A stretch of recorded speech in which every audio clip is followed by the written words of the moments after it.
Good morning, everyone. How are you? Hello, ma'am. I'm fine. What about you? I'm also fine. And in our last class, we will start with a new chapter. हमने एक chapter start किया था जिसमें हम किसके बारे में पढ़ रहे थे? The vital village and thriving towns. तो हम इस पूरे चैप्टर में क्या पढ़ने वाले हैं कि अभी हम जो भी पढ़ रहे थे किंग्स के बारे में जो मैम आपकी आवाज डबल डबल आ रही। बेटा माइक ऑफ रखेंगे ना, अगर माइक ऑन रहेगा तो आवाज रिपीट होके जाएगी। यस, सभी को अपना माइक ऑफ रखना है।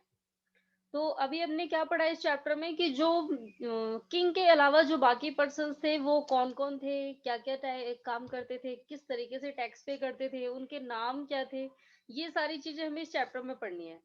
जैसे अभी हमने लास्ट क्लास में पढ़ा था, हमने साउथ पार्ट में यानी कि तमिल रीजन के बारे में पढ़ाया था हमें कि जो बड़े किसान थे, जो छोटे किसान थे, उनको किस किस नाम से बुलाया जाता था। याद है आप सभी को? चलिए तो सबसे पहले कल वाली क्लास से स्टार्ट करते हैं। वेल्लार कौन थे? यस महक। महक आपकी आवाज नहीं आ रही है बेटा। प्रिया, नाउ यू टेल। हम जो जमींदार होते हैं। ये जो जमींदार थे जिनके पास बहुत सारी जमीनें थी, जो अपनी जमीनों पर खेती कराते थे, वो कौन होते थे? वेल्लार। दूसरे थे ऑर्डिनरी प्लगमैन। ये कौन थे? उजवार, जिनको मैंने आपको बताया था इनका क्या नाम था? उड़वार। इन्हें उड़वार कहा जाता है। एंड लास्ट में जो सबसे छोटे किसान थे, जिनके पास खुद की जमीनें भी नहीं थी, जो दूसरों की जमीन पे खेती करते थे, वो कौन होते थे? कडेसियर या फिर अधिमई। चलिए तो ये अभी हमने पढ़ा था अपने इंडिया के बॉटम पार्ट पे, यानी कि तमिल रीजन, तमिलनाडु, कर्नाटका, केरल के आसपास की जगह में। अब हमें क्या पढ़ना है आज? साउथ में क्या कह के बुलाया जाता था लोगों को, ठीक है? क्योंकि सभी जगह किसी एक ही पर्सन को बुलाने का तरीका अलग अलग होता है। तो अब देखिए नॉर्थ पार्ट में अगर हम पढ़ें, उत्तर की तरफ, उत्तर भारत में, यानी कि हमारे कश्मीर से लेकर के गंगा बेसिन के जो एरिया है, मध्य प्रदेश वगैरह में, तो क्या कह के बुलाया जाता था? तो यहाँ देखेंगे तो नॉर्थ पार्ट में, हमारी कंट्री के नॉर्थन पार्ट में, the village headman was known as gram bhojak. तो जो हेड होता था पूरे गांव का, मुखिया, जिसके पास बहुत सारी जमीनें होती थी, उसे क्या कहा जाता था? ग्राम भोजक। ओके। अभी देखिए हमने क्या पढ़ा था, वहां पर क्या बुलाया जाता था? वेलार। अब यहाँ क्या बुलाया जाता है? ग्राम भोजक। जिसके पास बहुत सारी जमीनें होती थी उसे क्या बुलाया जाता था? ग्राम भोजक। Usually man from the same family held the position for generation. अब एक चीज और है, ये देखिए वहां पर हमें बताया था जो वेलार थे वो मुखिया होते थे, उनके पास बहुत सारी जमीनें होती थी, उनकी जमीनों पर बाकी किसान खेती करते थे। अब ये जो ग्राम भोजक है, इनके पास जमीनें तो ज्यादा हैं ही, लेकिन ये गांव के प्रधान भी होते थे। और ये वाली जो ये पोस्ट है, ग्राम भोजक की जो पोस्ट है, ये कैसे मिलती थी? ये पोजीशन जनरेशन पे बेस्ड थी। यानी कि अगर किसी के ग्रैंडफादर ग्राम भोजक रहे हैं तो आगे आने वाले टाइम में उनका बेटा, फिर आगे उनका पोता, तो इस तरीके से ग्राम भोजक की उपाधि दी जाती थी। यानी कि ये कैसी थी? हेरिडेटरी थी, वंशानुगत। अगर कोई ग्राम भोजक की फैमिली में कोई पैदा होता है तो वही ग्राम भोजक बनेगा, किसी दूसरे को ग्राम भोजक नहीं बनाया जाएगा। तो ये जो ग्राम भोजक होते थे, ये सबसे बड़े लैंड ओनर होते थे, सबसे ज्यादा जमीनों के मालिक। पूरे एरिया में सबसे ज्यादा जमीन इन्हीं के पास होती थी। Generally he had slaves and hired workers to cultivate the land. और ये बहुत ज्यादा पॉपुलर होते थे, इसलिए ये अपने साथ गुलाम भी रखते थे। एंड दूसरा, लोगों को हायर करते थे अपनी जमीनों पर खेती कराने के लिए, क्योंकि इनके पास बहुत सारी जमीन है, बहुत सारी जमीनों के मालिक हैं, गांव के प्रधान भी हैं। तो इसलिए इनके पास काफी सारे गुलाम होते थे, दास दासी यानी कि नौकर होते थे। एंड दूसरा, ये जमीनों पे खेती भी कराते थे, पर्सन को हायर करते थे कि आपको हमारी जमीन पे खेती करनी है। तो जो लोग भी गरीब होते थे, जो लोग कमाना चाहते थे, वो आकर के इन्हीं ग्राम भोजक के खेतों पे काम करते मैम थे। हायर मतलब? हायर मतलब होता है, जैसे अभी एक सर्वेंट रखा है, उसे हम बोले कि सैलरी देंगे हम आपको, और वो हमारे यहाँ काम करने के लिए रेडी हो गया, तो हमने उसे हायर किया अपना काम करवाने के लिए, ठीक है। Yes ma'am. तो जैसे किसी भी आदमी को हम सैलरी दे करके या किसी किराया दे करके उसे मतलब उस काम के लिए सैलरी देंगे, तो हमारे यहाँ काम करने के लिए रेडी हो जा रहा है, तो यानी कि हमने क्या किया, उसे हायर किया है, ठीक है। अब एक चीज और, जब हम कहीं जाते हैं घूमने तो टैक्सी लेते हैं, हम taxi hire yes ma'am. Taxi hire करने का मतलब क्या है, वो हमें लेके जाएगी, हमें जहाँ तक जाना है, ठीक है। Yes ma'am. चलिए अब आगे चलते हैं। तो ये इतना समझ आ गया सभी को, दोनों में डिफरेंस, तमिल में और जो नॉर्थ पार्ट अभी हम पढ़ रहे हैं, southern part and northern part, दोनों में क्या क्या डिफरेंट है, समझ आ गया सभी को। Yes ma'am. वहां पर बड़े किसान को वेल्लार कहा जाता था, एंड नॉर्थ पार्ट में क्या कहा जाता है, ग्राम भोजक। अब आते हैं दूसरे पर्सन, ग्राम भोजन। यस। अब दूसरे लोग आते हैं जिनके पास अपनी खुद की जमीनें, जिनके पास बहुत ज्यादा जमीन नहीं है, जिनके पास अपनी खुद की जमीन थी और वो अपनी खुद की ही जमीन पे खेती करते थे। अभी हमें इनके बारे में भी पढ़ना है, इन्हें क्या कहा जाता था। तो देखिए, अभी तो हमने पढ़ा है ग्राम भोजक के बारे में, ये मालिक होते थे, प्रधान होते थे, ये हायर करते थे पर्सन को, वर्कर्स को अपने जमीनों पे कल्टीवेट कराने के लिए, खेती कराने के लिए। और साथ ही beside as he was powerful, the king often used him to collect taxes from the village। ये पावरफुल होते थे और इसलिए जो किंग होते थे वो पूरे गांव में टैक्स कलेक्शन करने का काम इन्हीं ग्राम भोजक को देते थे। यानी कि जो किंग होते थे ना, वो ग्राम भोजक को कहते थे कि आपका जो गांव है, आप जिस गांव के प्रधान हैं, आपको उस गांव के सारे लोगों से टैक्स कलेक्ट करके हमारे तक सबमिट कराना है। He also yes ma'am. functions as a judge। अब इतना ही नहीं, ये एक जज के रूप में भी काम करते थे। जैसे अभी पूरे गांव के सरपंच होते हैं तो क्या होता है, वो न्याय सुनाते हैं ना सभी को, yes ma'am.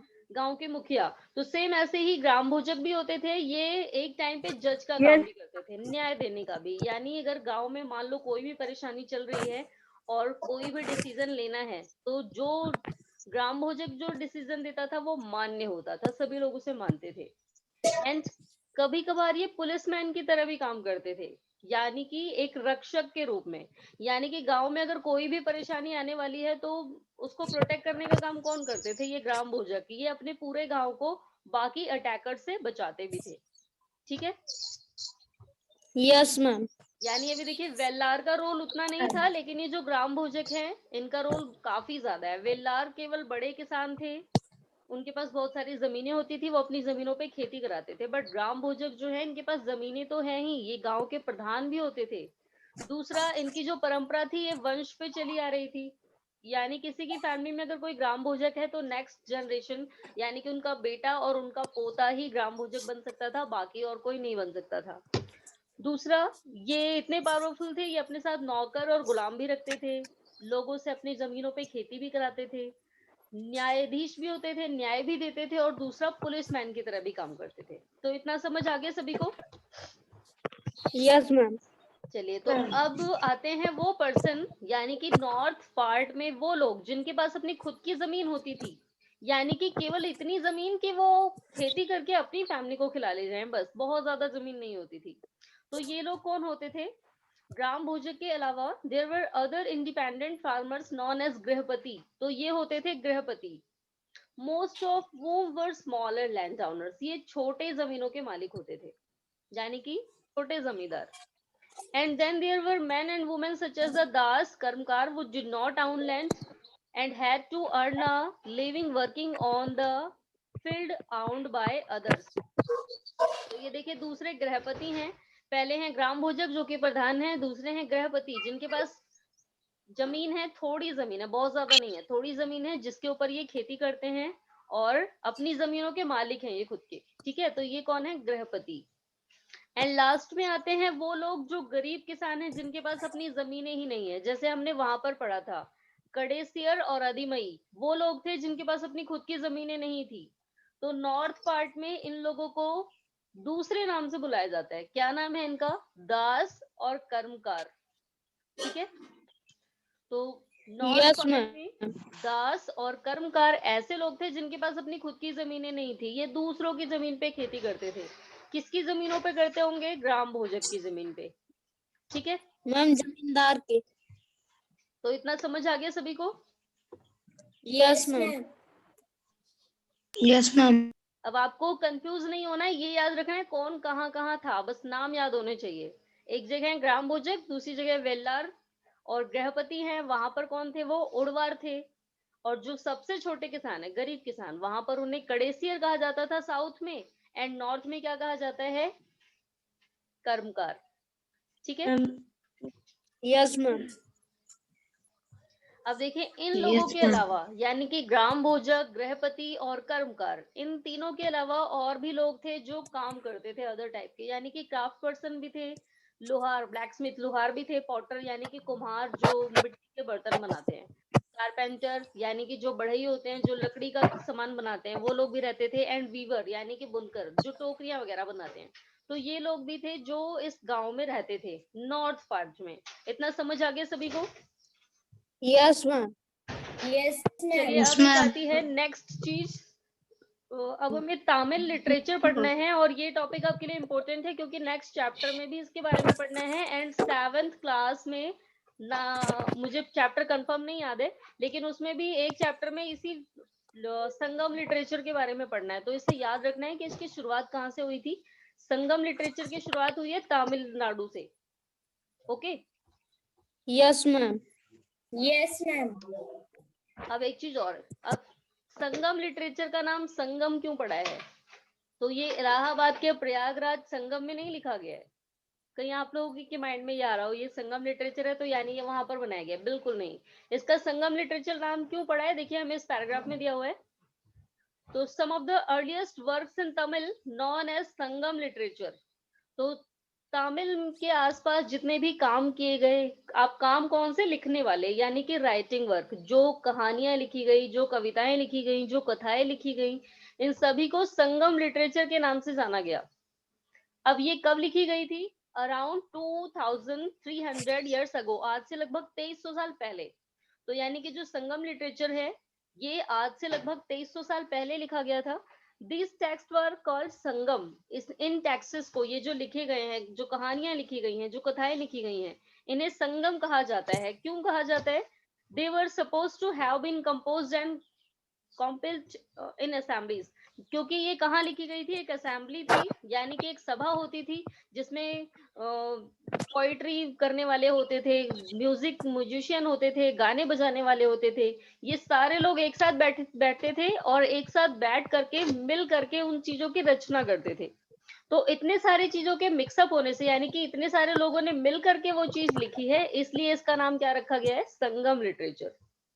Okay, Yes, ma'am. तो यहाँ पर नदियों का संगम Yes, नहीं है, ma'am. बहुत यस सारे मैम। लोगों के थॉट्स का संगम है। क्योंकि जब इन लिटरेचर को, इन टेक्स्ट को लिखा गया तो इसे लिखने के लिए बहुत सारे लोग थे जिन्होंने अपनी अपनी एडवाइस दी थी। तो इसलिए इसका नाम क्या रखा गया है? संगम लिटरेचर। और इसकी शुरुआत कहाँ से हुई है? तमिलनाडु से, ये भी याद रखना है आपको। ठीक है, Yes, ma'am. Yes, चलिए ma'am. तो अब ये कहाँ पर लिखा गया था? मदुरई, पुराना शहर मदुरई, मदुरई में लिखा गया था इसे। ठीक है, अभी इसके बारे में हमें नेक्स्ट चैप्टर में भी पढ़ना है और आगे। तो मदुरई में लिखा गया था ये। The Tamil terms mentioned above are found in Sangam literature. तो तमिल से रिलेटेड जितनी भी चीजें हमें मिलेंगी तमिल साहित्य के बारे में, तमिलनाडु का इतिहास कितना पुराना है, कौन कौन से राजा थे, तो हमें संगम लिटरेचर के बारे में इनकी पूरी नॉलेज मिलेगी। इनकी संगम लिटरेचर की 2 मेन बुक है, पता नहीं आपको इस चैप्टर में दिया है या नहीं।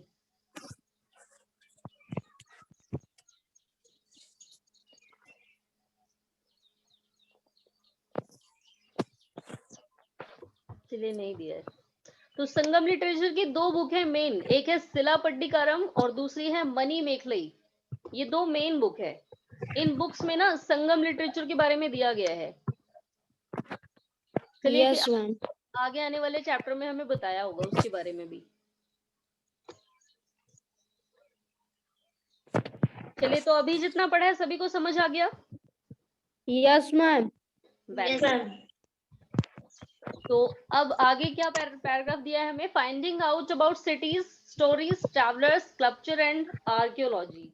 अब हमें पुराने शहरों के बारे में, कहानियों में क्या लिखा है शहरों के बारे में, यात्राएं, जो यात्री आए उन्होंने क्या बताया, स्कल्पचर जो उस टाइम के थे यानी कि शिल्प कला, जो शिल्प कलाएं बनाई गई, जो पत्थरों पे खुदाई की गई, मंदिर बनवाए गए, उन सभी से हमें क्या पता लगता है और इन सारी चीजों के बारे में हमें कहाँ से पता लगता है?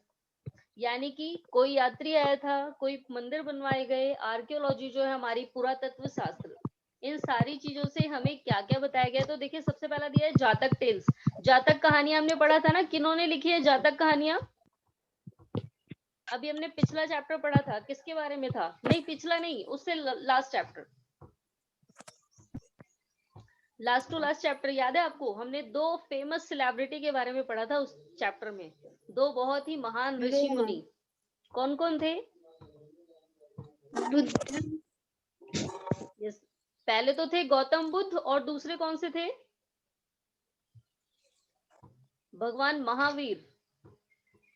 तो ये जो जातक टेल्स हैं, जातक कहानियां, ये आपको पता है किसने लिखी हैं? जो बौद्ध धर्म के अनुयायी थे, यानी कि बौद्ध धर्म के फॉलोअर्स थे, जो उन सभी ने मिल करके ये कहानियां लिखी हैं, जातक कहानियां। तो जो बौद्ध भिक्षु थे, बौद्ध धर्म को मानने वाले, जो बौद्ध मठ में रहते थे, उन लोगों ने इन जातक कहानियों को लिखा है। ये देखिए, ये किसने लिखा है? साधारण लोग, and the written down and preserved by Buddhist monk. इन्हें बुद्धिस्ट मॉन्क यानी जो बौद्ध धर्म के जो अनुयायी थे, उन्होंने इन्हें लिख करके और संभाल के रखा हुआ है। Here is a part of जातक स्टोरी। देखिए, अभी आपको एक बहुत ही इंटरेस्टिंग सी कहानी दी है नीचे, जातक कहानियों में से ही। तो जो कहानियां बौद्ध धर्म के अनुयायियों ने लिखी थी, जिन्हें जातक टेल्स कहा जाता है, जातक, अगर कभी भी पूछा जाए ना जातक कहानियां क्या है, तो जातक कहानियां किसने लिखी हैं? बुद्धिस्ट मॉन्क ने। अब जातक टेल्स आपको एक नीचे जातक कहानी में से, मतलब बहुत सारी कहानियां लिखी है उन्होंने, लेकिन उसमें से एक कहानी दी है आपको नीचे। इसमें बताया गया है कि कैसे एक गरीब आदमी अपनी चतुराई से अमीर बन गया।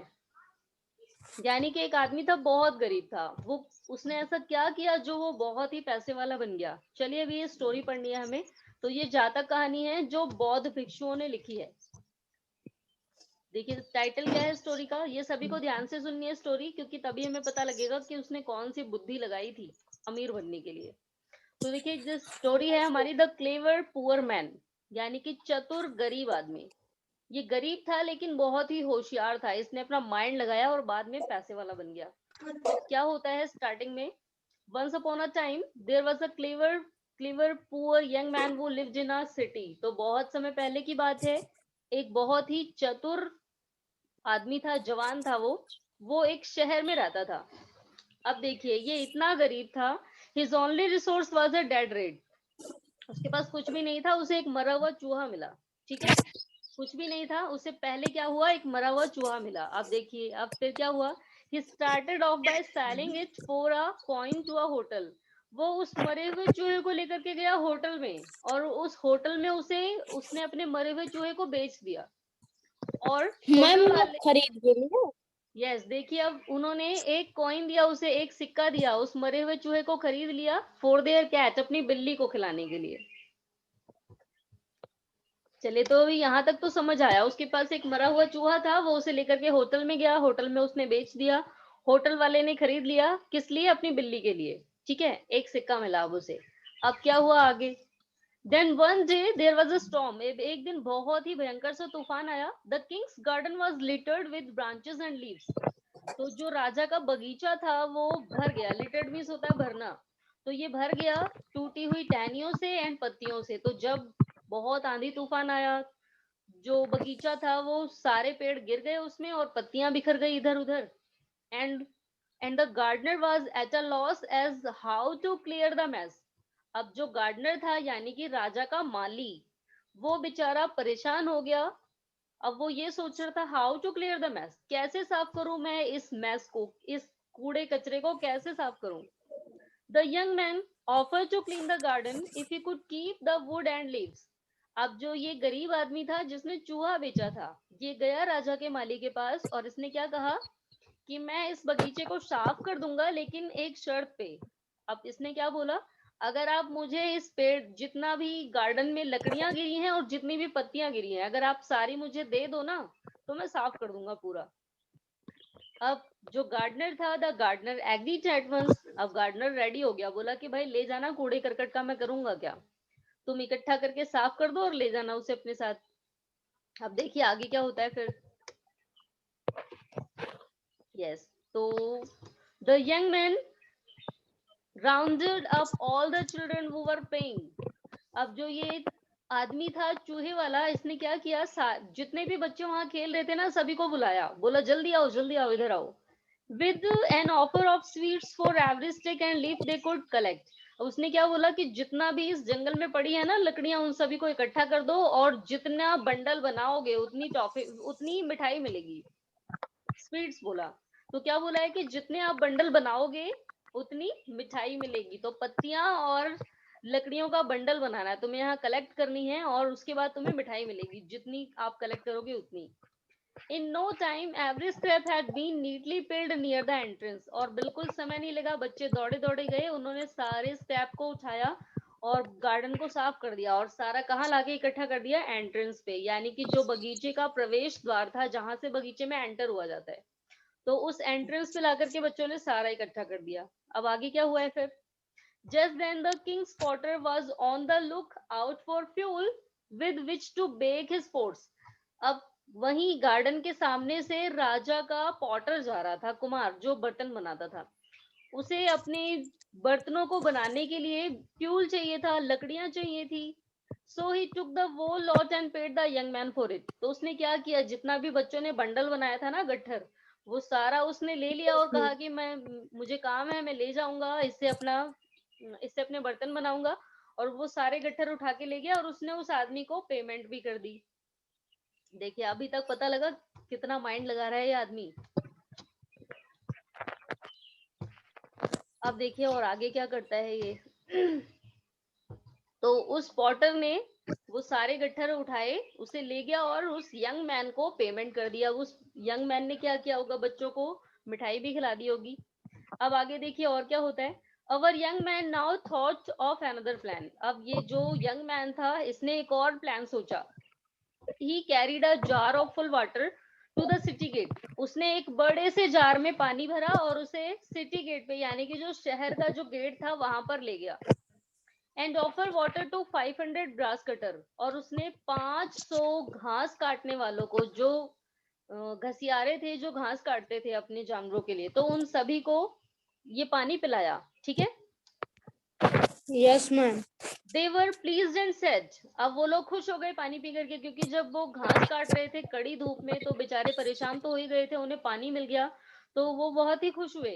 और क्या कहा उन्होंने, you have done us a good turn. तुमने बहुत अच्छा काम किया है हमारे लिए। Tell us what can we do for you. हमें बताओ हम तुम्हारे लिए क्या कर सकते हैं।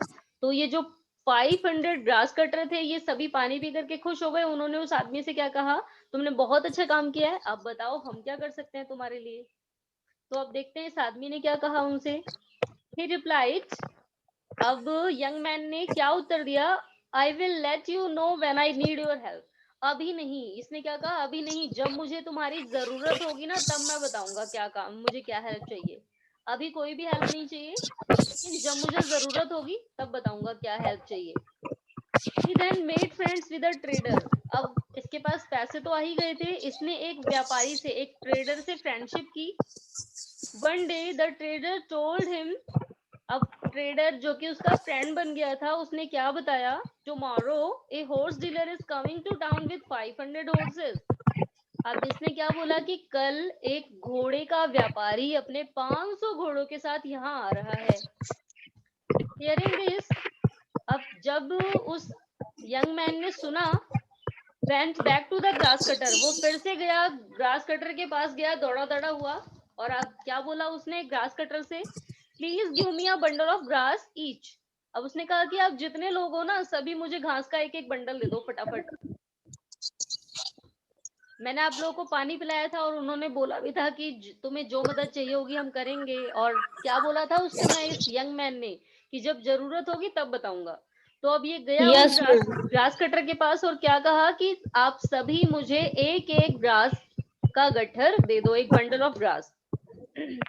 आई will sell you grass till mine is sold. और दूसरी एक और चीज, इतना ही नहीं, ग्रास का बंडल ही नहीं लिया, ये भी कहा कि जब तक मेरी घास ना बिक जाए तब तक आप में से कोई भी अपनी घास का बंडल नहीं बेचेगा। जब मेरी बिक जाएगी तब आप में से कोई भी बेचेगा।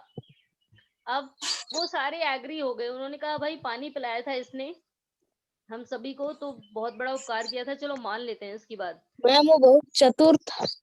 यस, तो अभी तो पता लग रहा है। आप देखिए उसे 500 ग्रास के बंडल मिल गए बिना कुछ काम करे। 500 घास के बंडल मिल गए। When the horse dealer could not buy grass anywhere, अब ये जो घोड़े का व्यापारी आया था ना, इसे तो 500 घोड़ों के साथ आ रहा था, तो इसे अपने सारे घोड़ों के लिए चाहिए थे घास के बंडल, और अगर ये एक एक से लेता भी तो सभी एक या दो ही दे पाते। और ये जो यंग मैन था इसके पास बिल्कुल कलेक्शन था 500 ग्रास बंडल का। तो ये जो हॉर्स डीलर है इसने क्या किया, 500 घास का बंडल इस यंग मैन से खरीद लिया और इसे 1000 कॉइन्स दिए, यानी कि 1000 सिक्के। तो देखिए, ये देखा आपने कैसे ये एक मरे हुए चूहे से 1000 कॉइन्स तक पहुंच गया। Yes, ma'am. तो ये हमें दिया है जातक टेल्स में, बौद्ध भिक्षुओं ने ये कहानी लिखी है।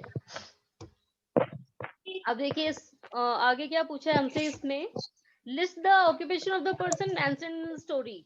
तो इस स्टोरी में कौन कौन से प्रोफेशन के नाम आए हैं। तो देखिए पहला किसका नाम आया था, गार्डनर का, दूसरा पॉटर का, तीसरा ग्रास कटर का आया था, फिर हॉर्स डीलर का आया था। तो ये सारी चीजें हमें दी हुई है यहाँ पर।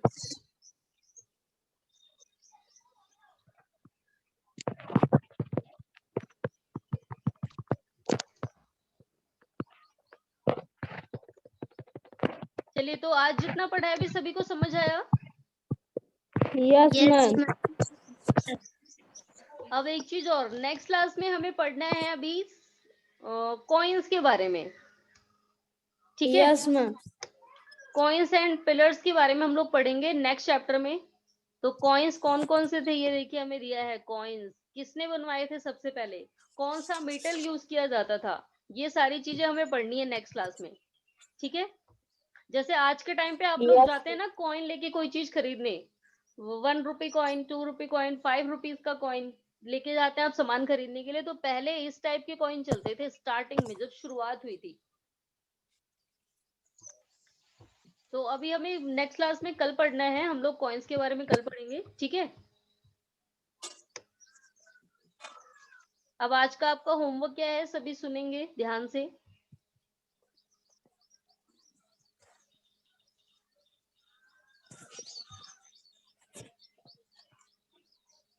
जितना आज आपने पढ़ा है बेटा, मैं आप सभी को अभी इस टॉपिक से रिलेटेड 3 क्वेश्चन सेंड करूंगी, 3 क्वेश्चन ग्रुप में, और आपको उसके आंसर करने हैं, ठीक है। Yes, ma'am. जितना Yes, आज पढ़ा ma'am. है केवल उसी से रिलेटेड, बाकी कुछ ज्यादा नहीं करना है। तो किसी को कोई डाउट तो नहीं है। Yes, ma'am. No, No, ma'am. ma'am.